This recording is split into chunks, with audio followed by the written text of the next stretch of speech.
This is going to be the factoring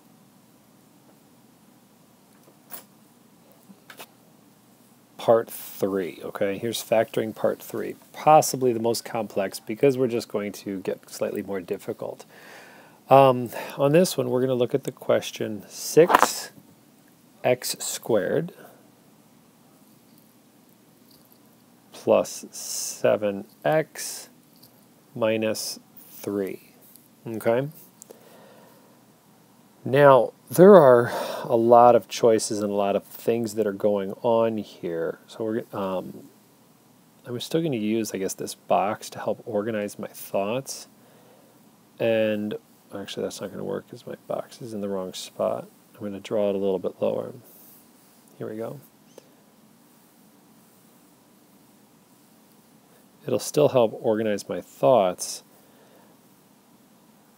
because I know that this here has to be a 6x squared, and I know that this down here has to be a negative 3.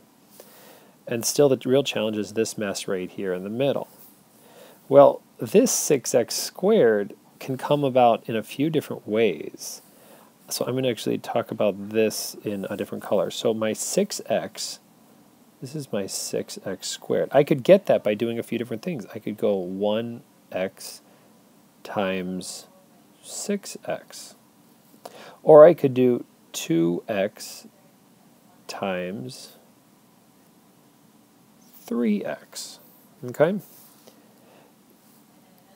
Now the nice thing about the 3, the negative 3, there are only a few ways I could get that. I could try a 1 times negative 3, or I could try a negative 1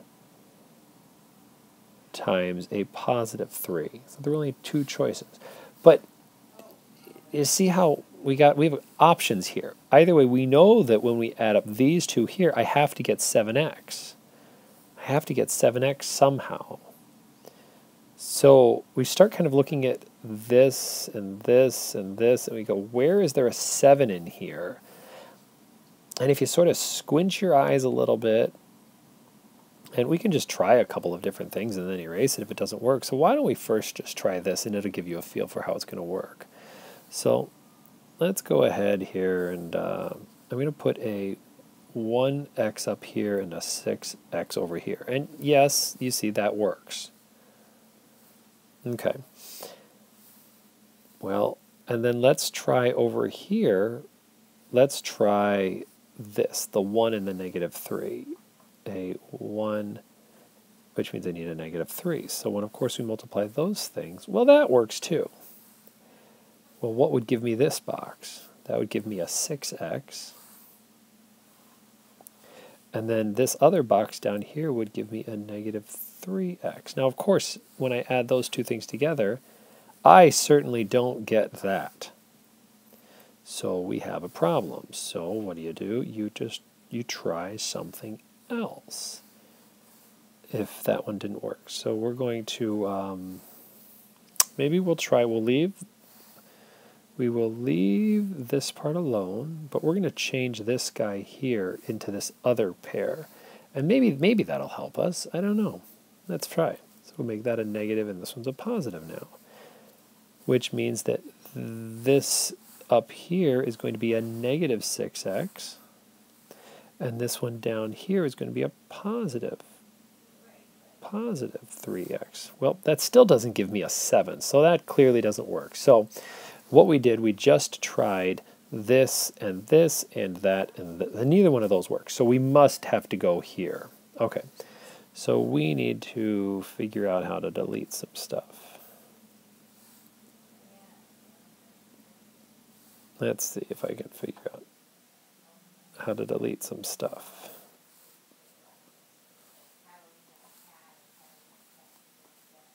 Okay, oh, almost got it all.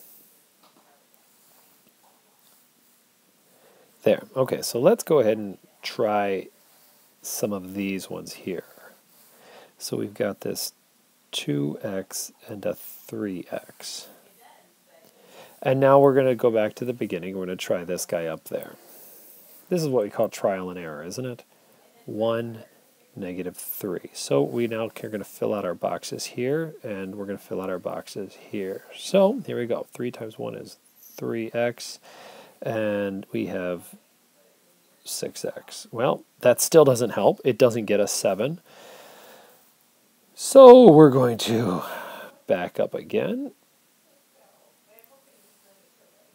and we're going to try the other pair where we said that if that was a negative and that's a positive. Well, now we get this negative 3x, and here we get a positive 6x. And that also doesn't work.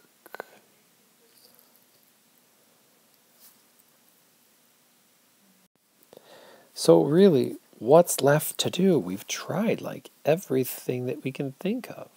What are we forgetting to do? Ponder, think, start over. What if there's a whole nother set of questions that we could actually look at here? What if we're doing these backwards? We actually need to look at a 3 and a negative 1, or a 1 and a, or a try that again. Or a negative 3 and a positive 1. So let's see what happens when all of a sudden we put a 3 up here and a negative 1 down here.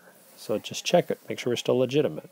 This 3x times 2x gives me 6x squared, and negative 1 times 3 still works. So now let's go ahead and check this other box. 3 times 3 is 9x. 2 times 1 is 2x. Notice it's negative.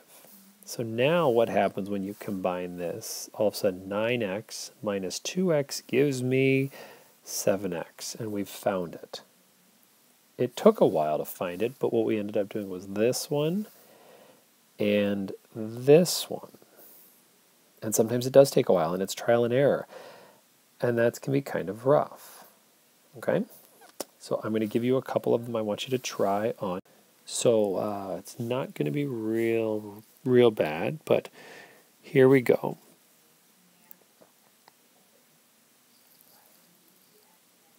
Three 3x squared plus 13x plus 4. Okay, that's one of them, plus 4. And the other one we're going to go ahead and do will be 7x squared plus 51x plus 14. Okay, so again, start with the box, start slow, and just list out what are the possible combinations you can work with. Okay, good luck. Ask questions.